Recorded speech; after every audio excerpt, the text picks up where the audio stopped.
الصدع بالدعوة. بعد أن استمرت الدعوة السرية 3 سنوات، نزل على رسول الله صلى الله عليه وسلم قوله تعالى: فاصدع بما تؤمر وأعرض عن المشركين. فأمر صلى الله عليه وسلم بالصدع بالدعوة.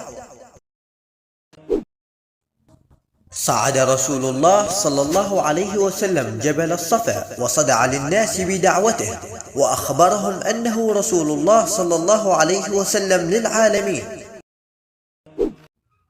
لما أخبر رسول الله صلى الله عليه وسلم الناس برسالته، قال له عمه أبو لهب قبحه الله: تبا لك سائر اليوم، ألهذا جمعتنا؟ فنزل في أبو لهب قوله تعالى: تبت يدا أبي لهب وتب.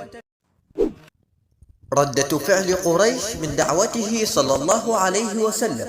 كانت أول ردة فعل لقريش من دعوة رسول الله صلى الله عليه وسلم أن أرسلوا وفدا لعمه أبي طالب ليرد رسول الله صلى الله عليه وسلم عن دعوته. لم تجدي محاولات قريش في وساطة أبي طالب ليمنع ابن أخيه رسول الله صلى الله عليه وسلم. أرسلت قريش الوليد ابن المغيرة ليعرض على رسول الله صلى الله عليه وسلم أمورا.